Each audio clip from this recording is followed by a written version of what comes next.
you, Lord. This is our first Sunday of July. Merry Christmas. Amen. This is our breaking of the bread. Later, mo breaking of the bread ka. To remind, once again, remind naman nag-serve ka sa ginhimong Lord sa atong pagod. Amen, no? Okay, this morning, hallelujah. Last Sunday, baka siyang stories ng blind man. Sino nga isang last Sunday? Ang istorya sa bulag, no? Ang bulag naging ayon ni Kristo.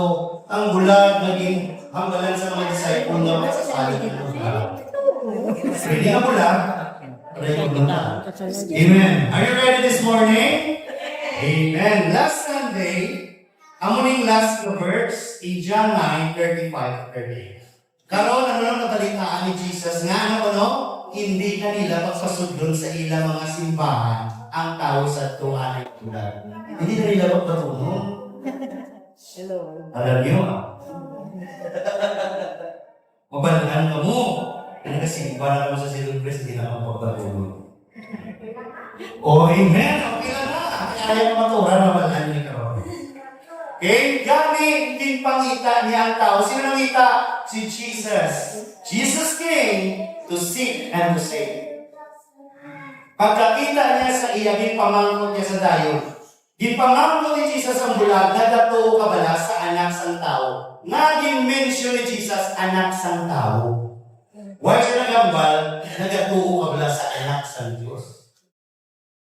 Nga mo naging ambal niya. Kaya in Gospel of John, mostly, ang iyan yatubang are the Israelites. Kag hasta subong, ginabawal sa Israel ang even magsulat ka lang sa ngalan na God.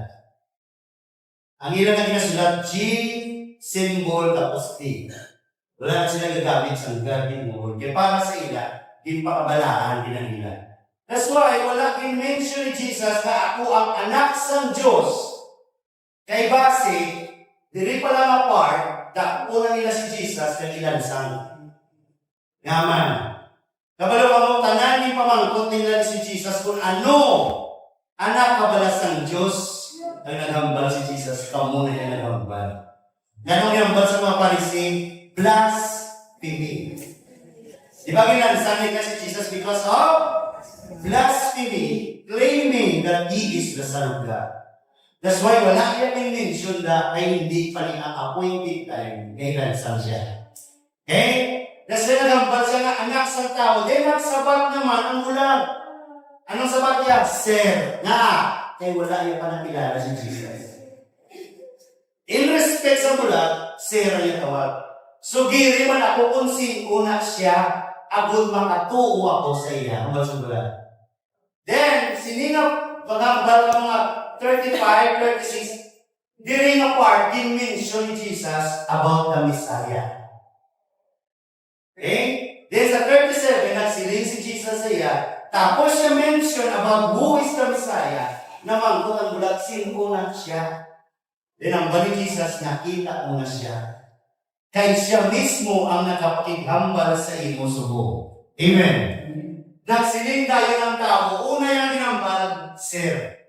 Nasa ikaduwa yung ginambal. Na nag-intindihan yung mga turan mo tawag kay Jesus. Lord. Amen. Pareho sa aton, wala ka nakakilala na Lord sa una. Pero kung nakilala mo na siya, ang ginambal na, Lord. Amen. Ginoo nagatuo ako sa imo. Kag nagbuhod siya dayon, kag nagsimba kay Jesus. Amen. Ang muling last time. Then, hallelujah. This morning, this is the word of God. Kung padayon ang sukol. Okay? Pagkatapos ko niwali sa last Sunday, pagpulit sa balay, pagbasa ko yung basa ng sugpol, may sugpol na hinambal si Jesus na mas namin. At sa siningagang natin ko. Kung ano niya hinambal. Nagsiling si Jesus. Amen. Nagkadto ako diri sa kalibutan agud hukman ang mga tao, may paghukom ng alahan. Ano na ang paghukom, Pastor? Muna ba lang isabi mo, binabanihan pa pa mga standby na kamuda na may pakamuna hukman. Pagkarin ni Kristo, ihukman niya ng tao. Saan mo paghukom, Pastor? Hindi pa rin sa impyerno. Ang iya paghukom, ari, nga ang mga tao nga nagkakilala nga sila bulag sa kamaturan. ayuhon ko atong mga pila sila. Kag ang mga tao nga nagasiling sila kuno, na hindi sila bulag, magagwa nga sila ang bulag. Intindihan niyo? Kaya nga, dili nga tayo ginayo ni Jesus ang bulag, nga kalinsang gamay siya bulag. Pero wang mo isa ka tiun lang sa life niya, na nabatian niya, nga ara nagwari ini nga tao, hindi pa man kilala. Na naghambal, I will be the light of this world. Tanan nga gakabuhi sa kadulong, magapangabuhi sa kasanan. Din by faith, kaya kapangabuhi sa kadulong. Mamaya patihan mo ni hambal niya. Din ano yung hambal ni Jesus, iutangan siya luta. Ilang kasi na to. Ilang kasi. Nagnamit ko galing insight ni Tita Edith sa Thursday, sa mga Bible study. Kaya pa, yun lang ganito na kayang bulag, nagkikinsunod nila si Jesus na nag-ilambos. Eh ba, siya ba ni Tita Edith naglumpat sa balas? Sa pulog si Luha, hindi ka rin dalong-dalong, nalumos siya. Eh bulag sa Luha, di ba? Mayo na pagkabatyaga, ang bulag niya ang tingin na dulungan. Mabatyaga ng level ng tubig, that's why nag-bulag ilambos ang saya, kaya ano naman ni Jesus. Ang balik nito, kung naglibog sa bino at inumos sa duro, eh pasa mo yan ang dalong ang pulog si Luha, may takmalog. Kasi bulag si sino mapulit sa iya. Amen! Then Jesus told him, ano yun? Ang tao na nagasiling sila kung hindi sila bulag, magagawa na sila ang bulag. Then Jesus told them, I enter this world to render judgment. Judgment na sa mga buhit subong. Na dapat to give sight to the blind. Na blind mo sa muna about sa belief and about sa tradition. Amen. Ang iban sa inyo, 80 years old na, sa naintindihan ng truth. Kaya ginhatag sa inyo, all the rest of your life sa gamay ka, ginatudluan ka about the lies. Pariyo sa bulag, nga halit sa gamay, ginabutang sa mayya, bangon sa sala mo na bulag ka. Bangon sa sala mo, bulag ka. But ang mali Jesus, tanan nga sala, basta ipalapit mo siya, patawagin niya. Amen. And to show those who think they see that they are blind. This morning, hallelujah, thank you, Lord. Hallelujah, thank you, Jesus. This morning, I'm going to talk about breaking traditions. Spiritual blindness. Amo ni ang Jesus na. He break the traditions of the Pharisees. Nga sa adlaw sa papahuway, hindi ka na mag-iho. Huwag maobrahon in the day of the Sabbath or the day of rest. But Jesus said, I am the God of the Sabbath. I am the Lord of the Sabbath. Seeing the truth, but believing the lies. Pero sa silingan, kaya kabaloko ka ng mo. Nakita yung mga tukuran, that's why ayaw mo silingan. Say amen. Amen. Amen. Thank you, Lord. Hallelujah. Siya. Next slide. Siya. Okay? Padayon na to ang John 9. Karon may mga Pariseo dito nga malapit sa iya nga nakakati isang ginhambal ni Jesus. Kaya napamangkot sila ang buot ng silingon, pati kami mga bulaban, pambalik kay Jesus sa mga Pariseo. Insabat sila ni Jesus, kung ginbato ninyo, kapulan kamo sa kamaturan, nga wala din kamo may naintindihan about sa truth of the Messiah, wala kamo kuntanin sing sala. That's why Jesus came, na kung subong ka mga buhi ka sa buti, you are already been judged. Hambal na ni Jesus. That's why, anong future mo na kung mapatay ka? Wala ka, you are already been judged. Because you believe the lies. Ang hambal ni Jesus, wala ka mo kung talis, pero tungkol kinagsiling ka mo, nga ka mo hindi na bulag. Hindi nagkakahulugan lang ang may sala, pagyapon ka mo. That's why Lord wants freedom from spiritual blindness. Amen. Say amen. Sino gusto sige? Kapalo mo na sa nagana ang ibang rin. Naintindihan nyo na, that's why yung padayon lang, pero may araw pa na nagdadua-dua. Ang balon na kasang kamaturan. Jesus came to judge you with about. Amen. Hallelujah. Thank you, Lord. Okay, this is the story of Paul. Lain siya iwali mo siya kasunod. Si Paul healed from spiritual blindness. Kilala ka siya na Paul is the one na nag-persecute sa una. Sa iya na pagpati, iya ginaubra, ara siya sa kamaturan. Okay? Ara siya sa kamaturan. Then nag-abot sa time na nagpakita si Jesus in Acts 9, in Acts 26. Sa Acts 9, din nagpakita si Jesus sa iya. Then pagka-encounter niya kay Jesus, ano siya? Nabulag siya for 3 days. Ginbulag sa kay para madula ang iya nga pag-intindi na tradisyon. Then, ano natabo? Paul, every time pinapamangkot nila si Paul, wala may ginawali, ba't si Paul ang ginawali lang ang iya encounter kay Jesus Christ. In my way to Damascus, ang wala na kanito yan. Then, in Acts 26, part ni sa ginhambal yan. Ginkat ko lang, hindi na mga part. Hambal mo ni Lord sa iya, bangon ka at magtindog. Nagpakita ako sa imo, kay ginpili ko ikaw nga manging akong alagad. Amen. Tanan ka umalit ka rin, pinpili sa Diyos na magdayaw siya sa singata. Amen. Isugin mo sa iba ang parte sa akon, pagpakita sa imo sumong.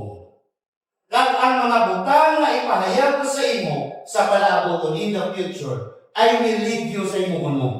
Luwason ko ikaw sa mga Hudyo, kag sa mga hindi Hudyo, subuhon ko ikaw sa ila nga sa pagpabuklat sa ilang mga mata. Amen. Subuhon sa Diyos nga iwala ni Kristo para magmuklat ilang mata. Pastor, hindi sila bulag. Amo ng truth. Hindi na sila bulag. Pero gusto sa Diyos muklaton ang spiritual nila nga mata. Agod magliso sila halin sa kadudulman pakadto sa kasanan. Amo yung experience niya sa bulag. Halin sa kadudulman, nagkadto sa kasanan. Kaya ano pagi? Kagaling sa kahong sino? Word of God na hindi na ako nagbalan. Ang tanan nga nagapabulag-bulag sa truth of the Word of God, you are under the power of sin. That's why Jesus came. Pabalong lang that you are judged if you know the truth when you provide them. Paghambal sa ni Lord, that you shall not bow down to any other God. You shall not bow down. Do not bow down to any graven image. Because I am a jealous God. Nagmuli ikaw nagluhod pabalong ta sa santo. Amen. Makita nila karon, nagpaagi sa ila pagtusa akon, patawaron sila sa ilang mga sala. Kag makapaupod na sila sa mga gimpain sa Diyos na manginiya. Amo na nga kung ikaw yan nakapaluan na santro, na abrin ng spiritual mga bata, gimpain ka na yan sa Diyos, wala pa nakabutan silang dami. You are being judged by God na ako ni sila yung tao. Gimpain or God's own people. Kabalo ka mo ang verse ng zeal of Christ is Titus 2:13 and 14. Hindi na aksibintitahan si Yufi na nagwa sa ngalan ang verse na, amo ni siyang verse isa, gintukyan niya niya kaugalingon mapatyon agud maluwas kita tanan. Maluwas kita sa tanan naton nga mga sala. Amen. Kadagod maniniya kita mga katawhan. Mga matinlo at gustuhin magtimog si Mayo, who gave himself for us that he might redeem us from every lawless deed and purify for himself his own special people, zealous for good works.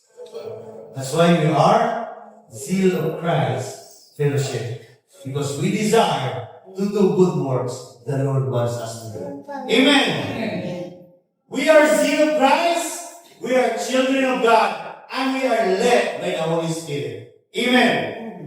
For as many as are led by the Spirit of God, these are sons of God. Malaki na ba o babae ba? Sorry lang. Ang mga sons is about Jesus Christ, His Son. Ang makita sa inyo, babae, ka man po gatindog sa Diyos, pero makita niya, His precious Son, Jesus Christ. It's not us. Amen. Muna, in Galatians 5:8, lead not by traditions. We are led, we are been kinatudloan ta na amon ang amon himuon according to the Bible, not by traditions. Traditions, kung anong meaning ng tradition? Wala ko na nadala eh. Tradition is no nga gina-impart na ginapasa ng mga pamahagi. Pero makita nila. But if you are led by the Spirit, you are not under the law. Ano ni nga law, Pastor? The law of the Pharisees. Sa ilalo, makita nila doon. We are not under the law. We are under the way of the Spirit. Ano na siya way of the Spirit, Pastor? Is the way of the Holy Spirit. Is faith. Faith. Anong faith? Pagtuo. Believing something na wala mo pa nakita. That's faith.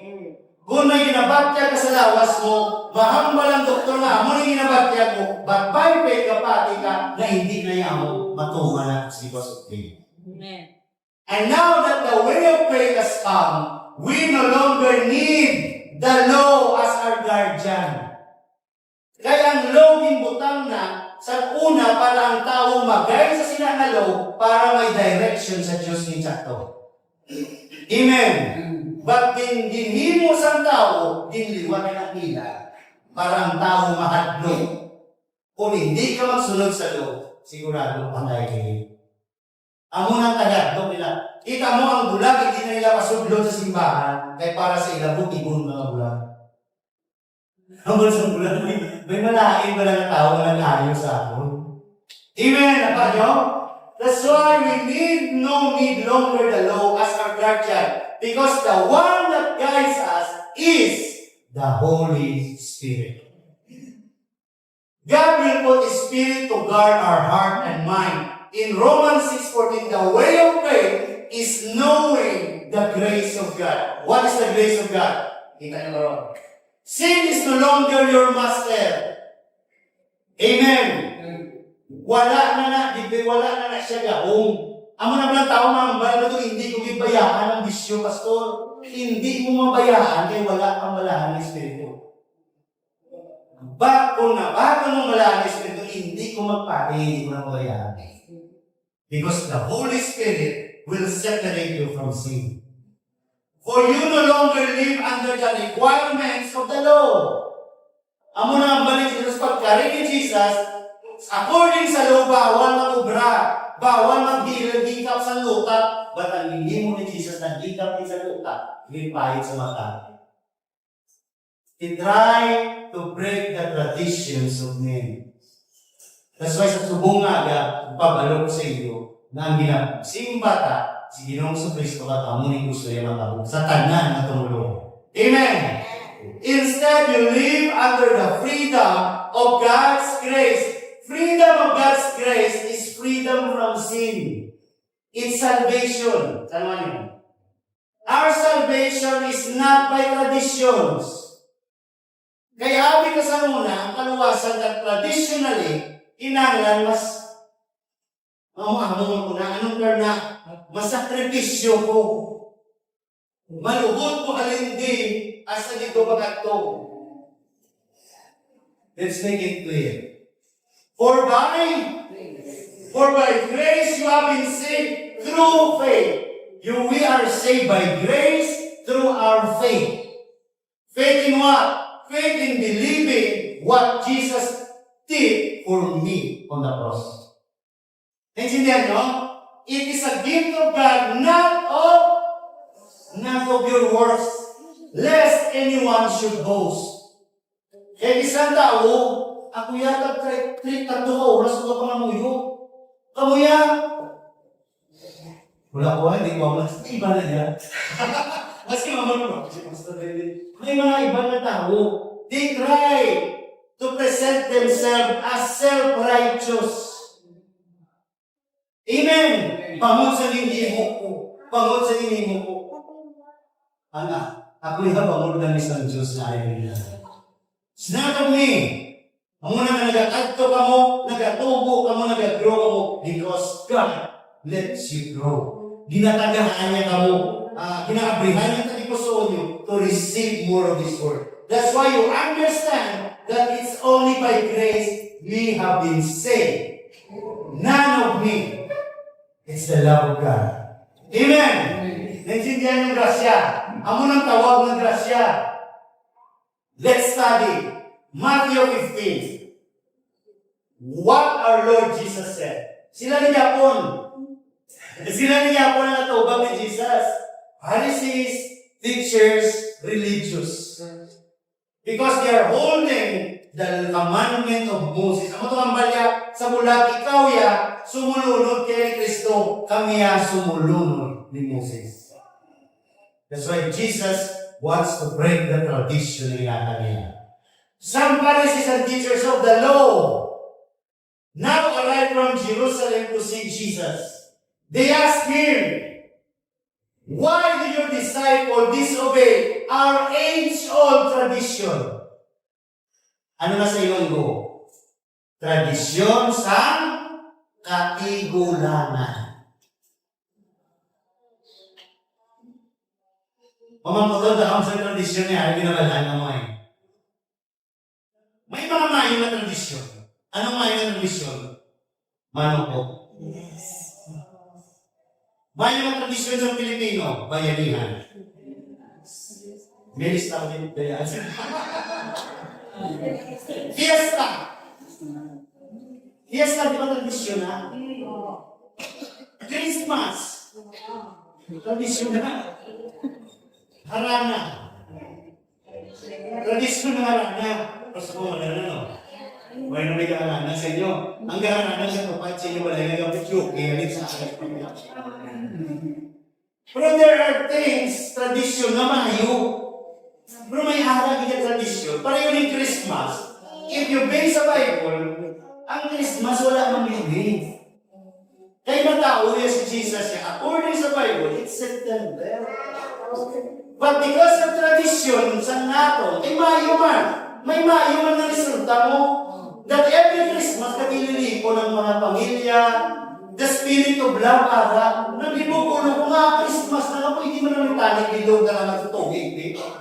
Nga kung Christmas lang, si Maninoy magdumduman. Diba? Dira lang may Mayo na tradisyon. Nagapanyapon, nag-reunion. That's tradition na Mayo. Why pwede ka naman na celebrate? Pero may ara niya iba na ina-appoint ni Jesus na tradisyon na nagapalayo sa Diyos. Sa matudtog na Diyos. Okay? Remember, kita na nasyon, we are, ano ganyan tawag na? We are influenced sa Spanish. We are influenced by Japanese. We are influenced by Americans. Kung sila yung hindi 100% ang culture ka na umin. Tani kung wala ng tani nila patay sila Lapu-Lapu, ang mga culture na. Sa kay Lapu-Lapu, pati bayo ka pastor? Hindi man? Hindi mo tulad mo. Yung mga baka na urong damit. Iba-iba ng nation, ang mga sila ang culture nila, natin na muna. But because nila ang Spanish, naging dala ano? The first naging dala, imagine na ano?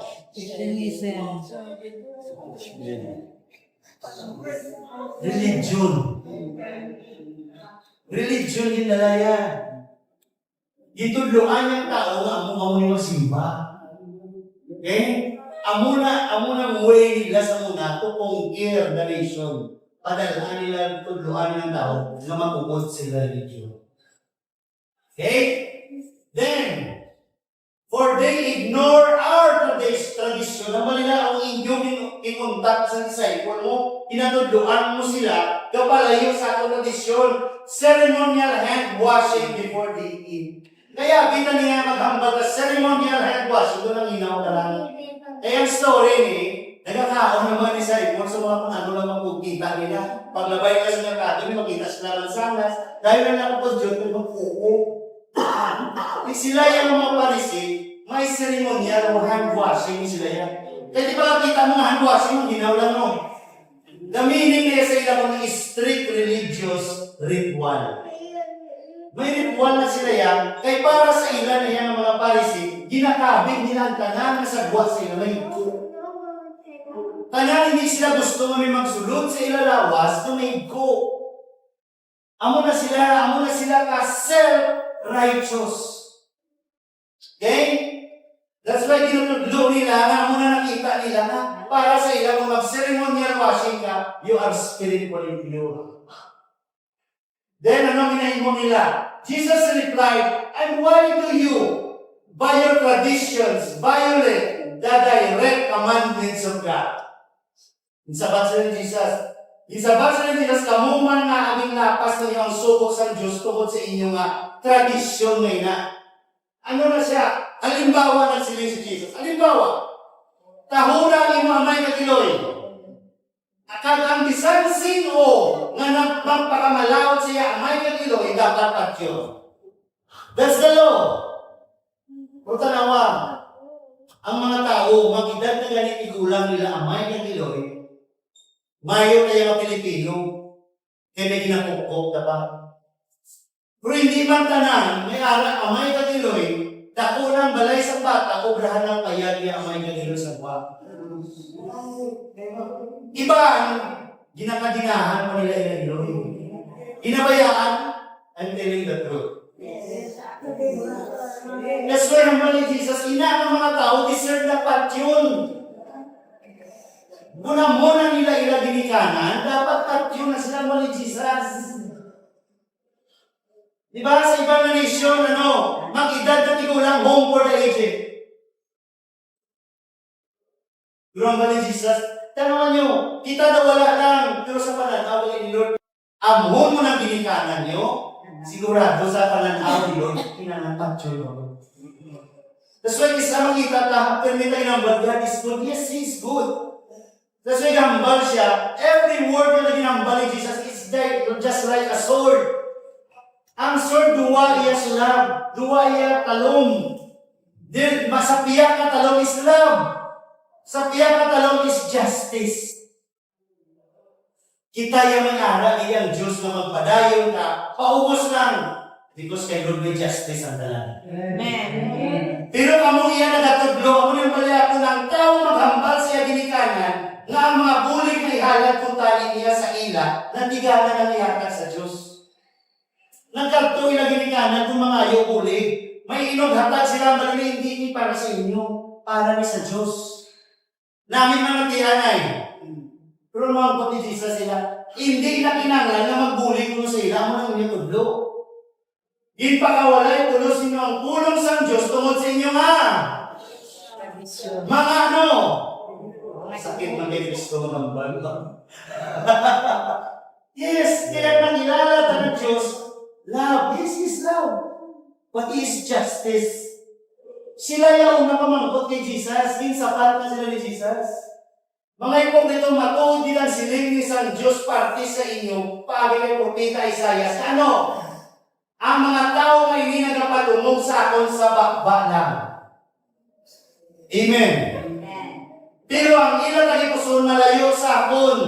Wala simpulos ang ila pagsimba sa akon. Kaya ang ila mga ginatudlo, mga pagsulundan ng hinhimo lang sa tao.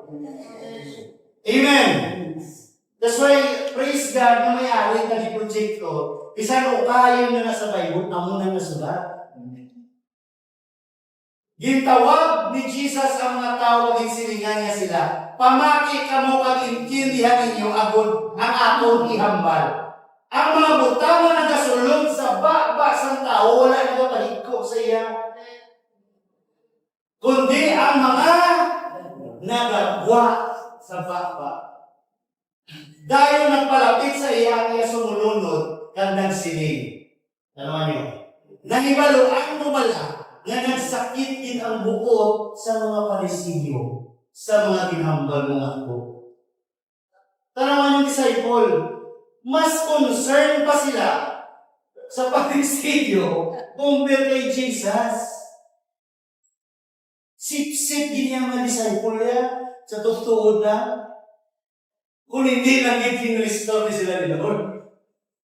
Amo to nga naghambal ang bulag, ito pa rin yung mga sa disciple yan, doon anon. Nagsabat si Jesus ang kada tanong, nga wala din tanong sa akon amay sa langit pagagabuton. Ano nang ginamin?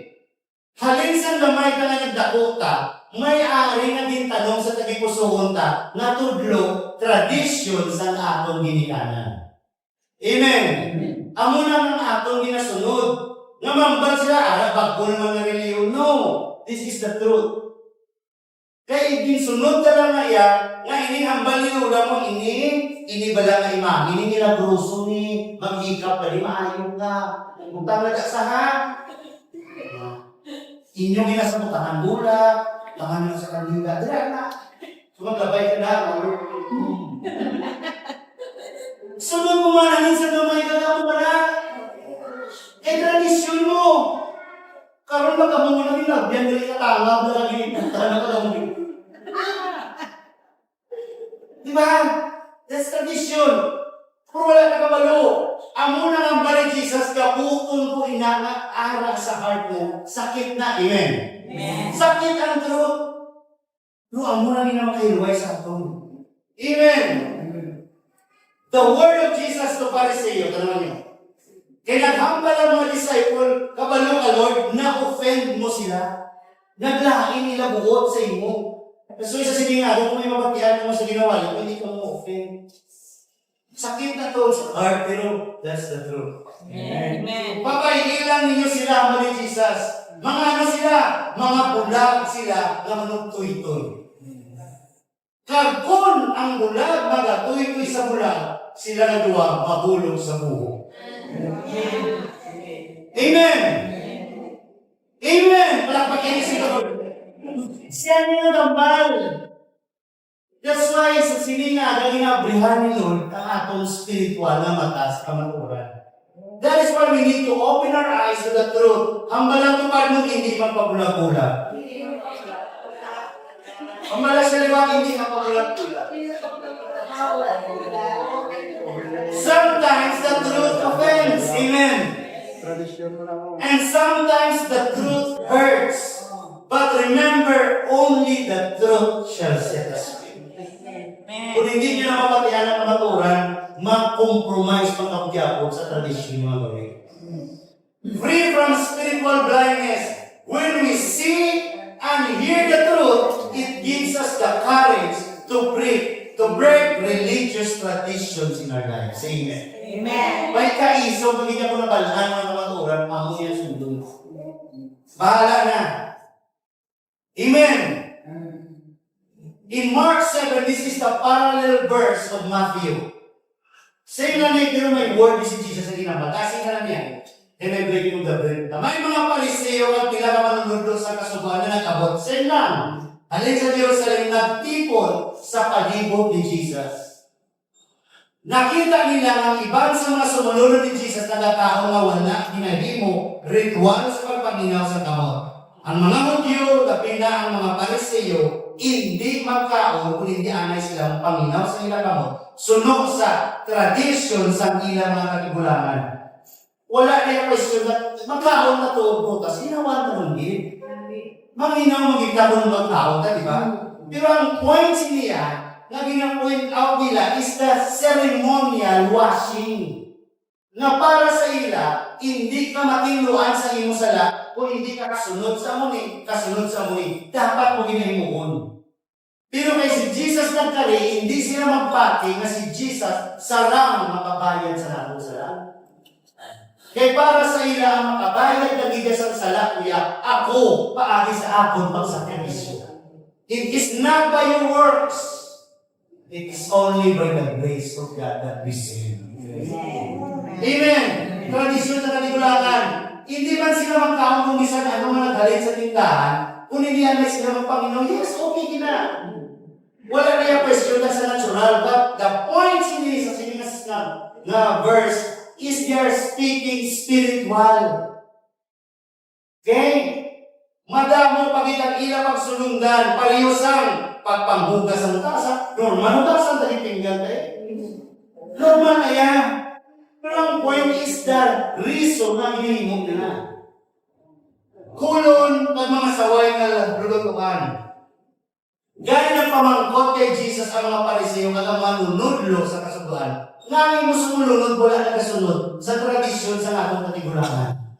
Nang taga-zero Christ na wala nagasunod sa tradisyon na dapat sila maposisyon. Malasakto nila, mabukat nila pastor para magsunod. But you must tell them the truth. Tell them that we must live not in the tradition of them. Nagkakaon sila na wala nila mo ang ritual sa pagpanginaw sa kamot. Wala na tani nila ginamit ritual. Tani mo na gamot sila, imo ba mga disciple, mga damak-damak na. Magkaon yung kapanginaw, wala na problema. Ay, mo sige lang, ang galon sila, maminawan ka manay, o pibiro. Kaya ang ilang point is ritual, ceremonial worship. To make you holy. Kinanglan, ang bis na magkaon, ining pagkaon, makabalaan ng ubit. Pagpagsulod mo, balaan ng ubit. Di ako yung point nila. Okay? Ginsabak sila Jesus, matuod ginagin silid ni Propeta Isaiah. Ngayon, mga hipokrito, sunod sa ginsulat ni Isaiah, sige ang mga tao na ini, nagapadumog sa akon sa bakba lang, pero nila tagipusoon, malayo sa akon. That's why we, the zeal of Christ with Pastor Russell, our desire is for your heart to be drawn closer to Jesus Christ. Amen. Wala simpulo sa nila pagsimba sa ako na kaya ilang ikatudlo, mga pagsulundan hindi mo lang sa tao. Ginasikway ninyong sugod sa Diyos, hanggang tradisyon sa tao, ang mga ninyo ginatuman. Nang sila'y pagin si Jesus, maayo din ka mong magpahito sa pagsikway sa ginapatuman sa Diyos para masunod ninyo ang inyong mga tradisyon. Ilan na yan. Galing yung tao, wala kang nabasa sa Bible. Kung ano lang yan ginhambal, ako na nila rapihan. Kung madumduman nyo sa muna, di ba wala ginapabasa sa Bible? Ang makabasa ng ito Bible, sino? Ang nalagudlog sa inyo. Kaya nga, hindi nila gusto makita yung mga turan sa Bible. Pero sa zeal of Christ, basahan yung Biblia. Amen! Hallelujah! Amo ni ang balya. Pariyogit, abis ini nagsinig si Moises. Amo ni, nga mamay kagiloy dapat pagsyon, pero kamuya nagatudong ako ng tao maghambal sa iya ginikanan, na mga yuguli ang ginikanan, hindi ko ni pakihatag sa inyo, kay para niya, inuhatag ko sa Diyos. Di ba? Ang ilang ginikanan, makadto sa ila sa mga Pariseo, mga yuguli, ay hindi. Para niya sa Diyos. Maayo man o. Maayo yung intention mo para sa Diyos. Pero pamangkot ni Jesus, diin na ang pag-umuro sa ginikanan. Amen. Dapat wala ninyo sila ginobligar na manubulig sa ila. Ang balik Jesus, tudluan nyo sila na i-honor nila yung ginikanan. Wala. Ginpakawalay pulos ninyo ang pulong sa Diyos tungkol sa tradisyon. Naging panuklit ninyo sa inyong katigulangan. Amen! Ang nagsindihan ka na about spirituality, na panuklit talaga kay lula, kay nanay ka. Amen! Pero subong niya, hambalan kapag mo na, abrihan na ang spiritual ng mga mata. Okay. Pamati ka mo talang sa pagkalinsindihan ninyo. Wala sing butangan na kasulod sa tao nga nagapahigdo sa iya. Amen. Kundi ang mga nagagawa sa iya. Tanawan nyo. Kamu nga mga nagapamati, dapat intindihon ninyo ninyo na bagyan. Say amen. Amen. Or in King James, only, only. Sino may Bible na yung NIV? I-search sa tanawa sa Bible mo, brain, sa NIV, kung may Mark 7:16. If anyone has ears hear, let them hear. Pamati mayo para mabuksan ang mata mo. Ang balatupad mo, hindi magpabulag-bulag. Hindi magpabungol-bungol, hindi magpabulag-bulag. Palasan. Sa iba na Bible, sa NIV, wala niyang Mark 7:16. Wala niyo makita. Ari lang isa sa King James Version. Ano na King James yung makita? Sa King James, ara na. Pero in other version, wala na siya. Sa hindi kayo nun, ari pa rin.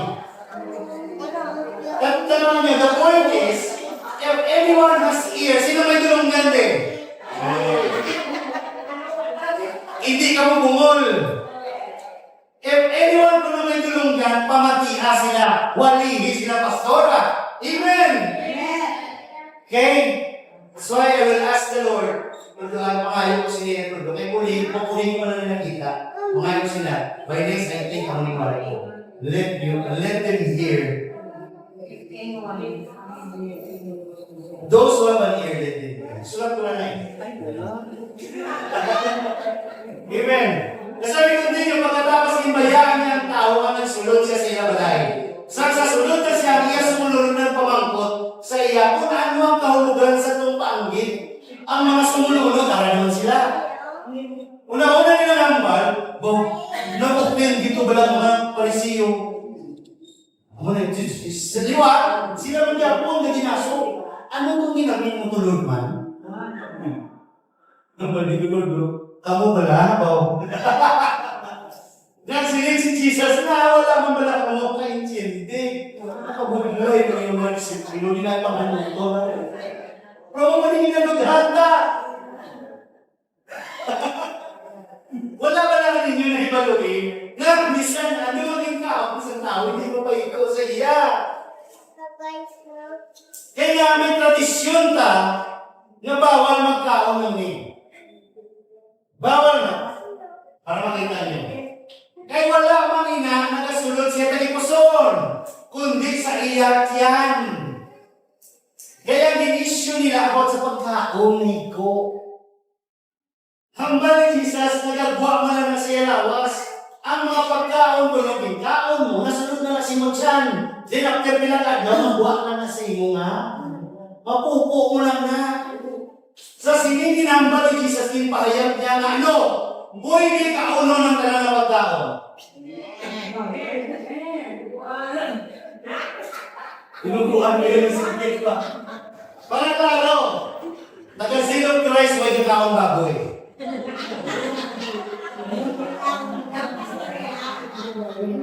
Gakaon kaya litson. Gakaon kaya bubo. Gakaon kaya krispitaka. Pero hindi nakaon baboy. Kaya nga buhi pa ng baboy. Maganda na yan yung baboy. Buhi pa na. Ihawa pa na anay. Naglutuan ay kaunin ka. Amen.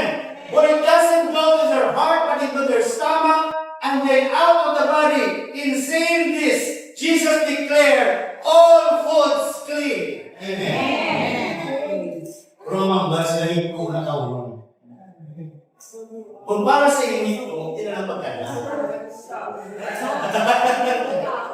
Tanan na pagkaon pwede. Pero hindi magtanan, makabenepisyo sa iyo. Basi pagkabati ko rin na, yes, ang bali pastor tanan na pagkaon kayo. Adlaw-adlaw, humba ka kayo niyo. Hala, marayano ka. Unang pulka ang bibig. Padahadlaw, humba na lang ang humba. Tapos pagkasama naman, hindi mo taas sa pagbubuha. Hala na to, humba ka rin. Balansi. Amen. Jesus teaches balance. Tinatagin ng English na kung balansihan, hindi man makabusugin. Everything na sobra, isa na. Okay? Itindihan nyo na. Pwede na kakaon. Pwede nyo. Moderation at the same time, before mo magkaon, pray. Amo na point sa religious na crisis. Okay? Thank you, Lord Jesus. Sa mga namin yung pagkaon, ano naman? Thank you, Lord. Thank you, Father God, for the grace. We are under the grace of God. Remember that. The grace of God is Jesus Christ. So, Jesus Christ set us free from traditions and legalism. Okay? Romans 7:6. Pero aron tungod sa atong paghiusa sa kamatayon ni Kristo, amor na kinahanglan i-prove din ni Kristo nga napatay siya. And for 3 days, After 3 days, ang Diyos talaga na. Amen! And we are officially called sons and daughters of God to those who believe. Ngayon, yung mata na abrihan sa spiritual na kamatuoran, di pain ka na sa Diyos, ginabig ka na iya na. Amen! Buhi pa tayo sa buong araw na tayo kay Kristo. Kung naabrihan ang spiritual na mata. Pero kung kapag-ulag-ulag ka, kabalo ka kung kasi mo ang amo sa iyo. Okay? Ang aton hilway na kita sa kasuguan. We are not under the law. Hilway ka na ta. Because we are under the grace of God. Nga nagulipon sa aton. That's why this is Paul preaching. He preached in the Romans, in the Roman control, in the Roman territory. Then, ang aming pag-alagad sa Diyos karon sunod na sa ano? New, bago nga kabuhi. We are born again kapag bago na kabuhi naman. Na resulta sa aton sa nulo, pagsunod sa Espiritu. At hindi sa daan na pagkabuhi, na resulta sa aton pagsunod sa kasuan. Daan na pagkabuhi or tradition of old. Amen. Kung magpit sa uno, November 1. Tradition. Ano ka mo? Pasuman, pagkalamay hati, kay para ano?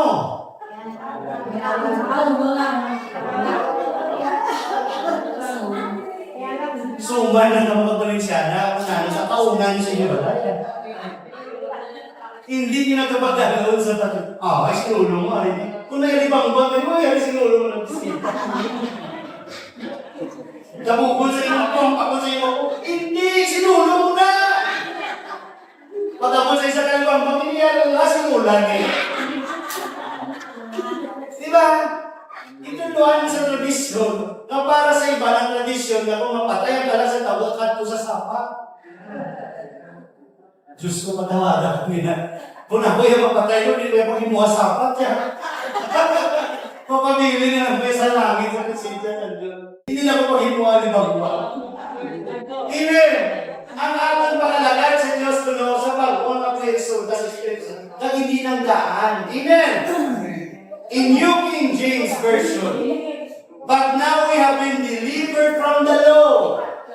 In the traditions of the law, having died to what we were held by. Jesus fulfilled the law for us to be saved.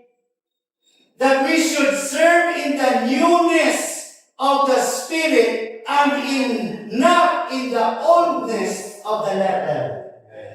Oldness of the letter of tradition. Amen. Desire to break free from religious tradition and live in the grace of God with eyes open wide in the spiritual reality and Holy Spirit leading manifestation. Dira na kaya ang magtudlo sa aton balaan ni Spirit. God warns us by His Spirit. Ano naman yun? Kung anong balaan ng Espiritu sa inyo, Paul warns Timothy, maathag ang ginasiling sa Espiritu Santo. Nga sa ulihin ng mga inagdaw ang ibang mga talikod sa pagtuo. Magapati sila sa pagpanudlo sa butigon kag malain na Espiritu. Ano nyo, ang Holy Spirit, dako na litra. Magbasa mo sa Bible, makita ka mo big letter na E is the Holy Spirit. Pero ang gamay ng Spirit is the Spirit name. Ina ang pagpanudlo, ginatudlo sa mga tao na manugdaya ka, butigon. Tsura na nila pastor yung dayayaan. Amen! Kaya wala kinakonsensya tungod na ano? Kontrolado sila sino? Nani. Kasi yung iba na tao, nagatindog man pag pumariliyon. Nagatindog man pag pumasikta mo na ang bayo ko. Kung mag-attend ka mo da, kung may nabatian mo nga daw hindi connected sa Diyos, buwan na lang kamo. Amen! Amo man ang bago kung para sa inyo doon, hindi man yung minutod doon ni Pastor, wala man sa Biblia. You have free. Listahan nyo lang ang basahan nyo sa Bible. Or if you have questions, pwede nyo rin kung mamagot pero hindi. Amen! Okay? Ginatundong nila ko ng ano? Masubo sa mga... Ginatundong nila na malaki ng pangsawa. Alam niyo? Ginatundong nila na ikaw hindi maging mga asawa. Ikaw ang babae, hindi maging mamalo. Pasubo. Pero ginatundong nila. That's why ang tanan na nagatindog ba? May ano lang sila ganita, bao, na hindi sila masawa. Hindi sila masawa. Pwede lang mong babae. Di ba hindi ka masawa, pwede lang mong babae? Hindi kita gapon eh, no? Kamu na lang ibaluin ka. Ang tanan na, kahit may mga pagkaon pa sila ginanilihan, may mga pagkaon na ginanilihan, pero sila nagamba, tanan pwede. Pero ang mga pagkaon na iginihimo sa Diyos, agad kaunon na may pagpasalamat sa mga nagatuo kang nakaibalugin sa namaturan. Amen. Para sa atin. Tao ba? Amen. Tao na dahil lang ha? Ang tanan na iginihimo sa Diyos maayo. Everything that God created is good. Bisan pastor na ako tupad dito, everything that God created is good. Bisa lang itsura yan. Everything that God created is good. Tinapag-question na. Kung maghambal sa bilong, pasal sa dito lang. Para sa iyo, hindi siya ngayon. That's why God created siya good. Amen. Makibot ka lang maayo, yung pag-hawayan. Ito ako sa ilong niya mo, ako yung buhok. Ikaw yan ang ginahapok ka. Pagdamo ka rin tao, ginahapok ka. Ayaw may buhok ilong. Siya yan ako may buhok ilong niya. Ako po rin mayang ginaway. Sa damo pa ka mo na. Bambak mo na gawin ang buhangin. Praise God. Dahil lang wala singutang na dapat dilian kung ginbago na may pagsalamat. Pagpasalamat. Everything, give thanks. Kung sudan ka di karoon sa bawlang, give thanks. Kung naroon hindi ka makaon, give thanks. Kung magsukan ka ng dukot na mo, give thanks. Duyo lang na bro, pero yung dukot pangatag sila. Kaya gintiluan na inipaagi sa pulong sa Diyos at sa pangpangamuyo. Amen! We are led and we have the joy of the Holy Spirit. Kaya ang paghari sa Diyos, hindi parte sa pagkaon ng pag-inom. Kundi parte sa ano? Matarong na kabuhi. Mangin matarong na kabuhi ta when we are led by the Holy Spirit. Maayong na relasyon sa isa kang isa. Ano? Kalipay na halin sa Espiritu Santo. Amen! Lastly, Colossians 2:6, continue in life, continue to live and led by the Spirit of God, so that the Spirit of God will open your spiritual eyes. Tungod naging kilala na ninyo si Kristo bilang inyong Ginoo. Sino nagkilala kay Kristo na yung Ginoo? Si Eden. Dapat magpadayon ka mo sa iya. Wala naghambal na padayon ka mo sa sininga simbahan, padayon ka mo kay Kristo. Kung para sa inyo, during a church, nag-affect ang iyong espiritu, din padayon ka kay Kristo din. Amen! Magpanggamot ka mo sa iya, kag magtubo, magpakalikon ka mo sa pagtuo nga gintudlo sa inyo, kag magpasalamat ka mo permi sa Diyos. Kung makakaon ka ng dukot, pasalamat sa Diyos. It takes. Kung huwag ka na ka ng pagkaon, di mo saan pagkaon na pagkaon. Amen, mag-andam ka mo sa mga tao na gusto mag-idol sa inyo. Sa ila filosofiya nga wala simpulos at pangpandayan na. One of the gift of the Holy Spirit is discerning. Mabalaan mo. Ini mga ginatundo nila hindi halin kay Kristo, kundi mga tradisyon ng isang tao kag mga sistema na halin diri sa kalibutan. And I pray this morning, let's not compromise our faith in worldly beliefs. Amen. Amen. The Holy Spirit will lead us to understand the wonderful grace of God. Kung maintindihan mo ang grasya sa Diyos, wala ka na kinanglan pulbaan. God will open our spiritual eyes to start breaking traditions in our lives. In Jesus' name. Amen.